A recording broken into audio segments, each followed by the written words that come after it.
Hello and welcome to another edition of A Lot of Help. That's with two T's, like my last name, with James Lott Jr. Here on JLJ Media, I'm James Lott Jr., a certified life coach, professional organizer, and all other things too. This show has been going on for about 4 years, and I talk to people who are here to share their stories to help you and others. And we've had some interesting stories, and this one, whew, is something else. I have had a few near-death experiences myself. But reading her book, I thought it was actually very interesting to hear about not just like what happens, but afterwards, like what can you do and apply it to life. So I feel like this is a conversation we're going to have. You don't have to go through a near-death experience. But I feel like some of these things can help you, right, Alexa? It doesn't help you along also, right? Yeah, definitely don't need to go through a near-death experience at Ugh, all. no, no. But yes. I'm going to say the name of the book. What should I say the name of the book? It's called Adaptable: How to Lead with Curiosity, Pivot with Purpose, and Thrive Through Change. I love the word thrive. I'm not a big fan of the word survivor. Yes, we survive things every day, but you're a thriver because you're actually living. Exactly. And we're going to find out about her, who she is, and what's going on. Alexa Carlin, which I say correctly, Carlin. Hello, Miss Alexa. How are you? I'm good. Thanks for having me. Oh, and then Alexa starts speaking. Quiet, the other Alexa. Oh yeah, that happens a lot. Quiet, Alexa, quiet. Yep. Okay. I love this, folks. I was going to leave that in because her name is that. So I'm going to just say, I'm not going to say your name as much, I guess. I didn't realize that I need to unplug that. But no, anyway, Yeah. welcome to the show first. And again, seriously, I'm glad you're here. I'm glad, Thank you. I'm glad you're here. Me too. Thank you. Before we talk about the actual book itself, um, was there anything when you were sitting down to actually write this book, did you have a clear vision of kind of what you wanted to say for the book, or did it kind of come along as you're writing it? Yeah, that's a good question. So initially, this book was something different. It was always still based on different stories of my life, but it was kind of on a different theme, a different direction. And as I was like really laying out all the different lessons that have been transformational in my life, from working through guilt or resentment, or learning how to be okay when friends leave you during the difficult moments, or when dreams don't work out, or when you feel like something that's out of your control just changes everything. And I started to write down all these different transformational lessons, and how they were always linked with a very hard obstacle or struggle. And as I was working through the different layout, and started to write some of these chapters, I noticed that every moment in my life that really has been impactful required some level of being able to adapt to the things that I can't control, adapt to the challenges, adapt to circumstances, and instead of being the victim to circumstance, right? Learn to adapt so I can continue to thrive forward. And that's really how this got titled from the book Adaptable. And so it really flowed out of me so quickly. Once I had that structure, where I wrote it in about less than 6 months. Oh, wow. Wow, that's good. I had several things through my life happen, but I had a severe case of Bell's palsy 3 years ago. My left side face was paralyzed for a year. Wow. And so parts of this book I completely related to coming out of and having it's weird because yeah, it's just well, so we'll get into that. It's interesting what you have to do and what you have to kind of accept and adapt to Hmm. when you're in something, a situation like that, and you're slowly coming out of it. Right. Slowly getting back to, I never say back to your life before because it's not it, but just like get to your new life. It's how Right. This is the way. It was like a question, like, am I always going to sit back, complain, and allow this circumstance to define me? Right. Because what happened after my near-death experience is a chronic autoimmune that there's no cure for it. And so when everyone's like, oh, just, look for the light at the end of the tunnel, or look for hope and hold on to hope. And I'm like, well, I don't know where that is because there's no cure. And for a long time, I sat in that belief and allowed it to define me. But you really have two choices when it comes to obstacles. You can let them hold you back, or you can decide to adapt and allow them to fuel you forward. So it's definitely a learning process to learn with on how to live with something that you didn't have before and is life changing. And it could be anything. It could be mental health challenges. It could be a deep loss of someone that's close to your heart. It could be financial failure, whatever it may be. But you have to understand, yes, you can't control everything, but you can always control how you choose to react and what you choose to do about it. And that's the thing, it's so true that I found out about this latest situation I went through. It really was up to me. A lot of it's mental. It really is. They say mind over matter, right? They say it. Mhm. You hear it, you go, oh great, I know that phrase. But like seriously, it really is. I mean, it is kind of this, you can let it pull you under, make it your story. Make it this is my life. Mhm. Oh my goodness, my life. I'm this, oh my goodness. Or I gotta keep moving. I gotta move forward. I just gotta figure out where to place this in my life, right? Right. Yeah, exactly. I mean, and it took me a long time to figure out like how to move forward. When you're in so much darkness, it's like how do you keep on getting back up, especially when you're knocked down one after the next, which I'm sure a lot of people listening can understand because it happens to all of us, the best of us, right? But I had to exchange hope with curiosity, which is a chapter in my book, because when I couldn't figure out how to find that hope, I had to be curious enough to try to discover what may happen if I don't give up. And I give that piece of advice for anyone because people are like, how do you do it though? Like you really have to tap into that level of curiosity because I'm a big believer that it only takes one decision, one day, one book, one opportunity, one podcast that can completely change your life forever. But it's you that has to be curious enough to go discover what that one thing may be. Well, you're saying a really good point because here's the point. Here's the click moment.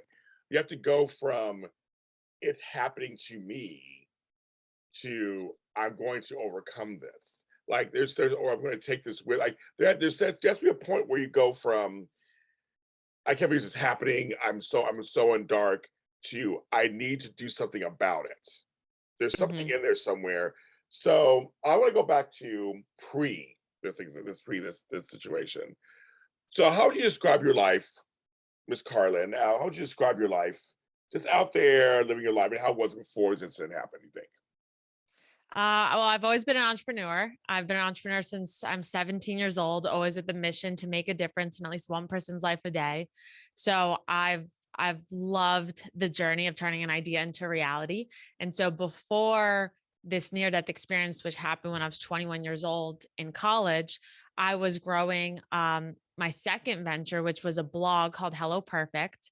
And this blog had the mission to redefine perfection to help instill confidence in women. Okay. And I saw at an early age that confidence was the one major thing that was holding me back from getting to that next level and holding back so many people.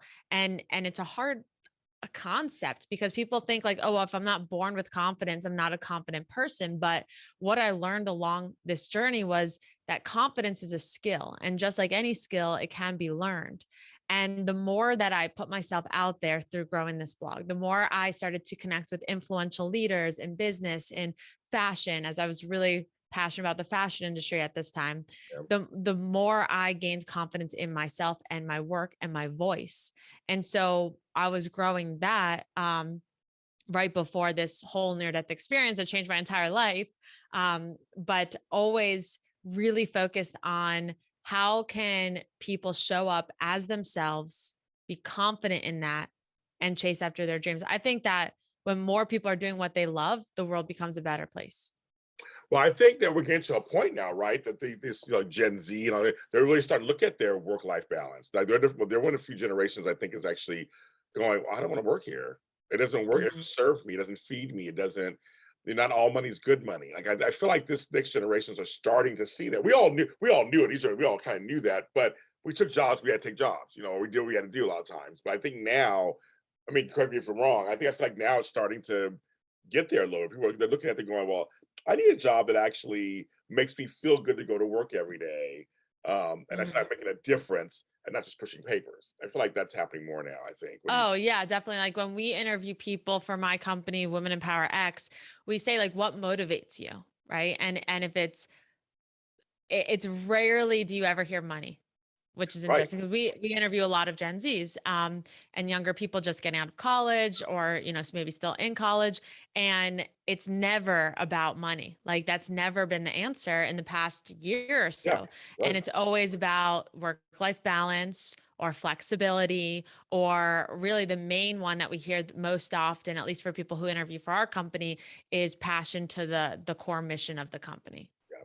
I hear the same thing. Same thing. No, everything's Yeah. similar. So I think maybe we're on the right track. I mean, I like that idea. I like it. I hope. I mean, I'm doing Right. what I love. I'm doing what I love. I have my two companies. I do media. I love what I'm doing. So I want people to love what they're doing. I hate that people take jobs. They have to take them. They feel Mhm. like they have to take them, and it's just for a paycheck, and they just go to work as zombies every day, and they wait for the weekend to happen so they can party or whatever. Like it's like it should be you can party every day, so to speak. I mean, your job Right. is something that where the hours go by and you go, oh, it's been 6 hours, and you don't care. Like this is what you do. Like this is your life. Mhm. So I want that for everybody. I do. I want that for everybody. Same. I said no more of that kind of stuff. Okay, so leading up, you're living your life like it's golden. You're doing entrepreneurship. You're young. You're 21 years old. Now, do we want to talk about the incidents, or should we let people read the book, or should we tell a piece of it? Maybe we should tell. Yeah, we could tell pieces of it. We need to tell it. So, what kind of happened at 21 years old? Right. So I was getting ready to celebrate this milestone that we hit in my blog, and I was inviting friends from out of town. My mom came, drove 4 hours to where I was at. I was at the University of Florida to celebrate. And just a few hours before guests were about to arrive, I was having a hard time being able to breathe. And my mom was like, we're taking you to the hospital. Calling off the party because she saw my heart beating rapidly out of my neck. And when she drove me to the emergency room, they took me in right away. And in a few hours, the doctor was pulling my mom aside saying, call your family. She has 24 hours to live, and they had to induce me into a medical coma. My body was going into septic shock because what happened was a bacteria out of nowhere got into my bloodstream and was killing all of my organs rapidly. And they gave me a 1% chance to live during this time, 6 days in a coma, 10 in the ICU. And that changed my life completely. So, when you look back at that stress, at 6 to 10 days, do you remember anything? Yes.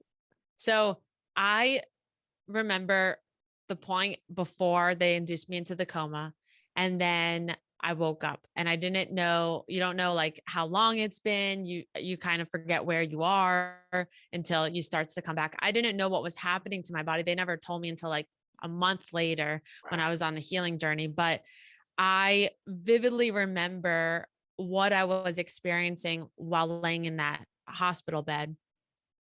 And some of the visions and some of the things that I was experiencing were more realistic than the reality I'm living today.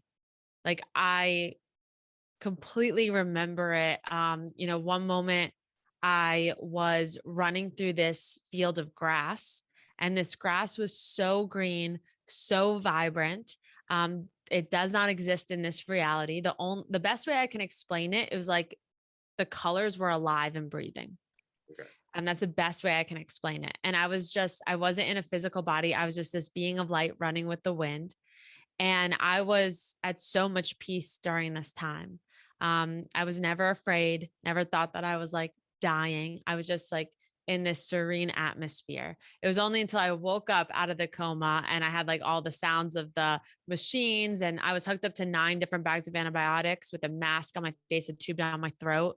So I was in a lot of pain. So waking up was a whole different story, but that was one of the visualizations that I had while in the coma that was so amazing, and really goes to show you like the power in the mind, the power in the universe, the power in your soul. There was a lot of different experiences that I had that I share a few in the book. That's just one of them. Yeah. And I love that. It sounds fun. I'm like, sounds nice to Yeah. me. Like, I want to go there. You know, I want to go there. One of the things you talk about, and it's under the title, the flexible plan, because that's something I think is very important because we're human. We're humans. You know, Mhm. everything is black and white or gray. Everything's gray, so to speak. You know, thing today, this is good today. Tomorrow it isn't. You know, kind of that. I've learned that lesson where some days are just amazing and wonderful. Everything's clicking together and it's working. Some days they aren't, and some days Yes. something happen that shuts down a highway, so to speak, a highway of sorts. Talk about the flexible plan a little bit, please. So the flexible plan, I think what we all saw in the last almost 2 years now, that we have to have a flexible plan. Yes. And the thing about it, and why I wrote that chapter, is because I see so many people, so many entrepreneurs, so many young dreamers that, I mean, young and old, to be honest, that are so focused on their plan and so set on it. Yeah. And when one thing doesn't work out, all of a sudden they absorb that failure into their whole dream and their whole life. And they're like, well, it's not working out, so that means I can never achieve this dream, or there's something wrong with me. And all that doubt comes in and you give up. A lot of people give Right. up.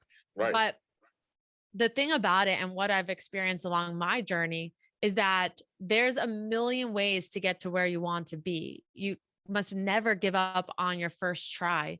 And that's what the flexible plan really talks about, is that how do you create a plan that is flexible and fluid to adapt to all the things that are changing, whether it's changing your own life, in your community, in your family's life, in the world.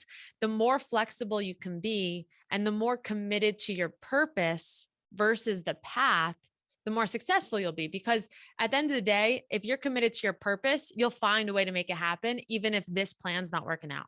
Right. It's true. I think again, you have to be open to the universe. You can't just be in anything. I mean, I think, you know, I'm an entrepreneur, and am I exactly where I thought I'd be 14 years ago? No. And it's gotten better for it. I mean, I'm good, but like there are certain things that came up where I was like, I'll say yes to this. Why not? If I hadn't been open to that, saying yes to something, and like, no, I'm very rigid. I want to go this way, and that's it. Right. But then hopefully you're growing and changing as a person, and Exactly. Right. Hmm. right.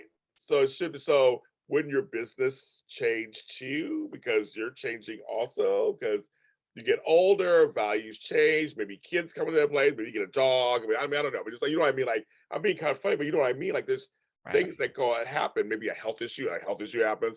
Maybe just you change your mind. Maybe just you decided I'm gonna stay in the same field, but I want to do this now. Like you Hmm. have to not be rigid. You have to kind of. That's why I love it. You have to kind of just be open and bendable to go with it, right? Yeah. I mean, I had to change my whole career path when I was trying to heal from my autoimmune and realize, like, I'm going to have to live with this forever. I have to create a career that fuels my passion, but also that supports my health. And I was living in New York City after college graduation when I was just being diagnosed with this autoimmune disease, which was a product from all the antibiotics and everything that was pumping in my body for such a long period of time in the ICU. And now I'm here and in New York City, and it was not a place for me to heal. I needed support from my family, and I moved home, and I was working in the fashion industry then. And I always thought that I would be living in New York City, working in the fashion industry, and all of a sudden, this autoimmune, I felt like, just stole all of my dreams. Right. But I changed and I had to create a career that would allow me to work from home, would allow me that if I'm not feeling well, I could just work from my bed, like literally my bed, Yeah. or, be able to not go into an office or not commute. Like all of those things, I had to really be mindful on how I was creating a career for myself. But for a long time, I did think that my autoimmune stole my dreams, which I've heard many times people say, like COVID-19 stole my dreams. Mhm. But those things they didn't steal your dreams. Only you have the power to say your dreams, right, are not ever going to be Right. able to come into fruition. So there's always a way to make it happen, but you have to allow yourself to be flexible and fluid with yourself. I agree. I do. But then we see now all this though, this is the problem for a lot of people. It requires you to look at yourself honestly. Mhm. So hopefully books like this will help people do that, because I think that's the step that a lot of folks might do watch my shows go, it sounds great, but how do I get to that point? It's like, because looking at ourselves honestly is a hard thing to do, especially if we're going through something tough medically. That's just like but it could be anything overwhelming. It could be financially, it could be anything. You're just overwhelming, that to look at yourself. And you're saying, and in the book, it wasn't easy for you either. It wasn't like you just woke up, I'm looking for myself, I'm doing fine. It took some steps, right? So this book shows you steps that you went through to get where you are today, correct?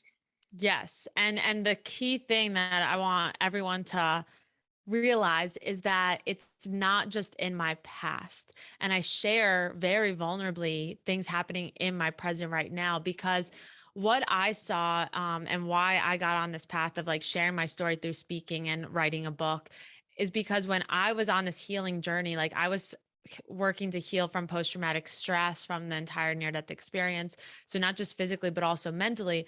I would go see all these amazing speakers, New York Times bestselling authors, like these different conferences. And while they were all amazing, like they all followed a similar path of spoke on the past. Here's what they did to overcome it. And here's what you can do now. And I'm sitting there in the audience and I'm like, this is great, but this is something I'm never going to fully overcome. Yep. So I always left that feeling like defeated in a way, because I felt like you had to wait to overcome it to be who you want to be. And I don't want anyone listening, or that's what my brand's really about. It's showing like, hey, I'm still going through all of this stuff.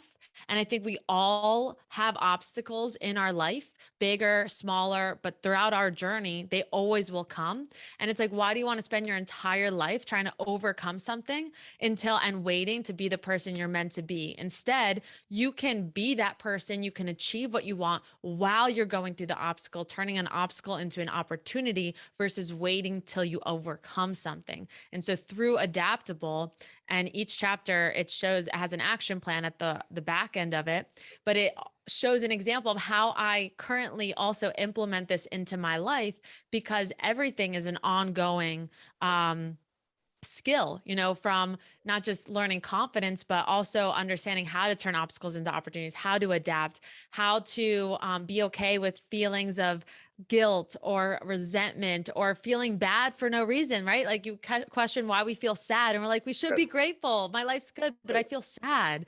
Now you start to feel bad about yourself and all of those things. It's like the more that you understand how to create tools in your life to help you through these days and Yeah. through these months and seasons, then the more you're going to live a fuller life, because you're no longer waiting to do what you want to do or be who you want to be. Yes, we have to live in the present. I mean, just we have to not look for the future, tomorrow.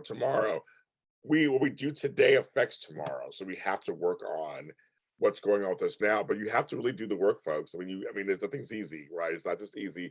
She's sharing some tips with you, but she did the work. And I think that's what we have to do is go, okay, I gotta be honest with myself, be able to look at myself and go from there. And also, I know it's time, I know personally, I know how hard it is to move forward from a trauma. It's very, it's easy to go, well, it just happened to me, it's happening to me, it's happening to me. There's nothing I do about it. It's just, it is. But you have to find a way to find a place for it in your life that's not detrimental. That's Yeah, always, I think our darkest moments create our miracles in our future. yeah, Um, I get but that. right, it's about standing back up even when you keep on getting knocked down. Yeah. And I said with COVID, I feel like we got a reset button. I feel like the world got a reset button of sorts. And a lot of my friends and colleagues really looked at this, well, let me see what's working. We always laugh because I'm also a professional organizer. And a lot of folks called me last year. I'm Mm, now home every day. I'm not working from home. It doesn't work. So all right. that time they were like, yeah, I'll get you one day. I'll get you one day. I'll get you one day. Now they're in their space every day with the kids crying over here, and I got to do 5 assignments over here. The dog is peeing over here. They're like, this doesn't work. It's too much clutter, or it's not set up correctly, or where's the modem? Like, why is it way over here next to the computer? So I learned that was our reset, but we had to learn that Hmm. now we had to look at ourselves and figure out, what are we doing? Yeah. What am I doing with my life? So I think I think your book comes at a great time when we're still we're still in it. We're not, Yeah. it might And never I be didn't, over. yeah, I mean, I didn't, it was interesting because the whole book's journey wasn't even focused on COVID or anything like Right, that. And right. then it came out through, I mean, I've wanted to be a published author since I'm 10 years old, and it definitely aligned perfectly with what everyone's going through. Like, we have to continuously adapt because the world is changing. It changed during COVID, it's changing going back into to work or school or not, right? And then also it's continuing to change as we bring in the future of Web 3.0 and all of those conversations. Like, how do we continuously adapt without losing ourselves and our passion? And again, not feeling like a victim to circumstance. I filmed a show yesterday, an Amazon Prime show, an episode of a show, which will come out soon. I can't tell anybody what it is, but you guys will know soon. Awesome. But talking about pivoting and changing, it was literally, COVID test, vaccination, but also while on set, wearing masks until it's time to film. Like, we had to figure it out. Last Hmm. year, the studio shut down for a while. There was no new product going out. And Right. again, as society, we realized, art's very important, life's really important. We had to figure it out. And I think this book's another way of saying, yes, you could be knocked down and excuse my language, shit will happen, Hmm. but there is a way to navigate it. There is a way, and here's one way that a person did navigate, which I liked what you wrote in there. I liked lots of what you wrote in there, and I agree with. Thank you. But this is one way of looking at things, maybe, and seeing if you can apply it to your life. That's why I like it. It wasn't just a tell all. It was like, and now here's things you can actually implement. You can try them. I Hmm. thought that's really good. Um, how has it Thanks. how has it impacted you as the founder CEO of Women in Power X? I mean, now you have this different experience. You've written this book and everything like this. So how is it impacting you as the head of that organization? Yeah, so it's just been able to reach more people. It's my personal brand has been really pivotal in the growth of my company, and I think a lot of people are seeing, like, people follow people versus logos and Yes. brands. So Right. being able to be a vulnerable leader goes a long way, because people feel connected to our mission, and now they're connected to the founder, because again, I'm sharing like everything I've gone through while building this company. It hasn't been easy, it still isn't easy, but if I can do it, anyone could do it. I mean, there's no secret to it. It's just believing in yourself and putting in the work and finding people that will support you along the way. And so growth with Woman in Power X has been amazing, in the sense of being able to adapt to the virtual environment and connect diverse female founders together. But I'm, just like someone else in our community, I am a female founder working to make a difference and create impact through my passion. And that's what we really help women do through their voice and through community. And I'm gonna say this statement because it's dumb, but I'm gonna say it. Women can't support other women. Women can empower other women. We need to get rid of that narrative that women are just bitchy and can't work together. It's like I've done over 4,000 interviews or whatever, and I've interviewed co-female CEOs stuff, and it does work, folks. It's not that much different than men working together. Men can be petty and bitchy and shady too. It makes no difference. But so when people say to you, like, your thing's called Women in Power X, like, that do I mean, I'm sure you've probably I mean, people say things like, well, women work together, women can work together, a woman's empowering a woman. I'm like, I think it's so dumb. But I just want to say it out loud because you are someone who's leading the charge in that. Yeah, I think it's definitely needed. It definitely can happen. And that's something that I wanted to change, and why I started my company back in 2016, is that the more that you feel in competition towards each other, the more doubt you have, the less support you have, and the more you can really come together and collaborate and connect, we all just grow faster, and we grow together, and we create a bigger wave of change in the world. But you have to have someone that initially breaks down the walls and doesn't show just like, oh, I'm successful here, I'm successful here. No, like, here's again everything I'm going through. I'm still learning, I'm still in the process, I'm still along the journey. And when one person shares vulnerably, it ignites an opportunity for someone else to do that as well. And that's what really has led to this amazing community around Women in Power X of this collaboration over competition. What do you guys do over there? What do you do? Is it multimedia? Is it just support? I mean, what is it? What do you guys do over there? So pre-COVID, we were a large conference where we hosted Uh, conferences around the country, renting out 30 to 40,000 square foot ballrooms, 2 to 3,000 people per event. We oh, hosted I remember annual, those yep, days. I miss those I know. days. I remember them. We Yes. hosted annual events in Fort Lauderdale, DC, Raleigh, North Carolina, and LA. Yeah. And then when COVID hit, obviously it was like, okay, start over. Yes. Again, another pivot. Right.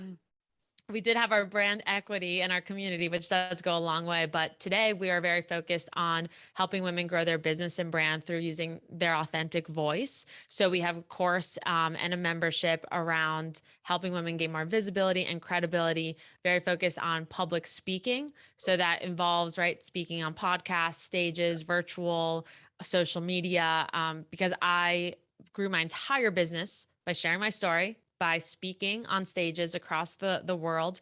And I think it is the best possible vehicle to market your business is through your voice.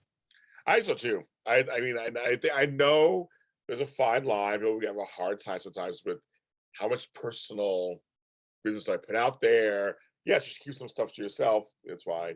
But what to put out? I don't want to hear everything. Trust me, I don't want to hear everything. But I mean, there's certain things that I feel like everyone feels alone. It's just such an interesting thing. We're Mhm. billions of people on this planet, but everyone seems like they feel alone. And so, literally, books like this, blogs, stories, networks, associations, they help. They help They people do. feel. Humans want a connection. I feel like they generally want a connection. So I think that's great. I think it's just, I'm part of a couple organizations. I'm like, it's great. I think it's kind of great to have that something common to bind you. Yeah, I think well, along this journey of like going through my near death experience and my autoimmune, like the more I just said like, "Oh, I'm fine," when people asked, the more alone I felt. And Yes. then finally when I gained the courage to share what I was really going through, the more connected I felt. And so we're all walking around feeling like we're so alone in life, but it's because we're not really being open and we're like only showing a side of ourselves. And so we're never going to feel that true deep connection we're all longing for by doing that. No, we're not. We're not at all.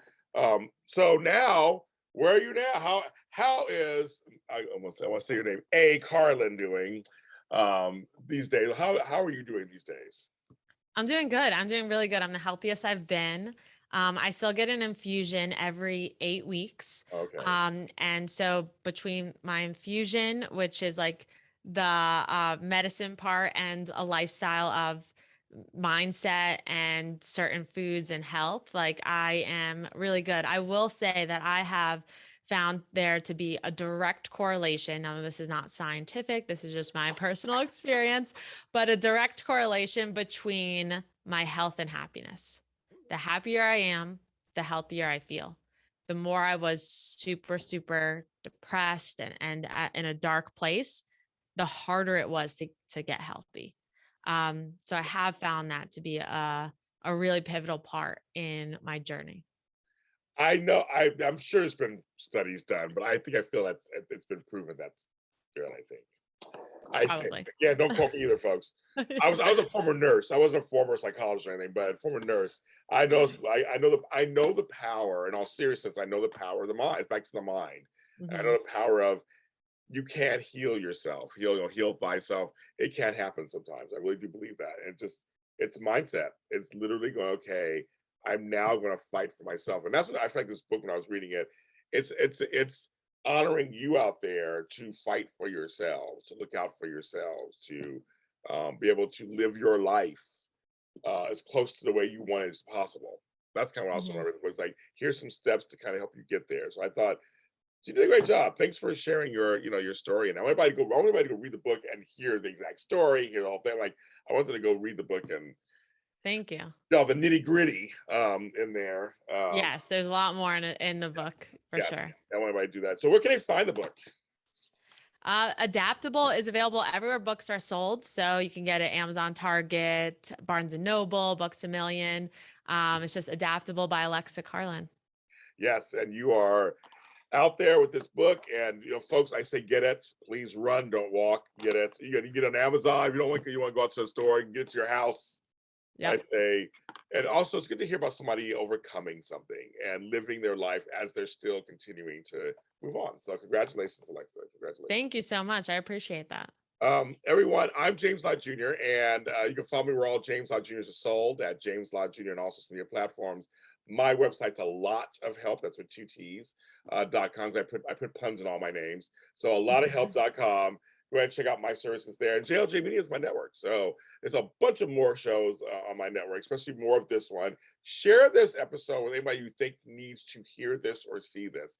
Feel free to take the link, share it, put it on your page, put it on your Twitter, share it to somebody, send it to them in an email, a message.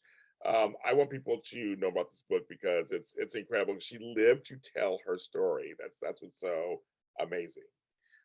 Everyone, please take care of yourselves. Have a great Thanksgiving week and weekend if you're doing anything, and we'll see you next time.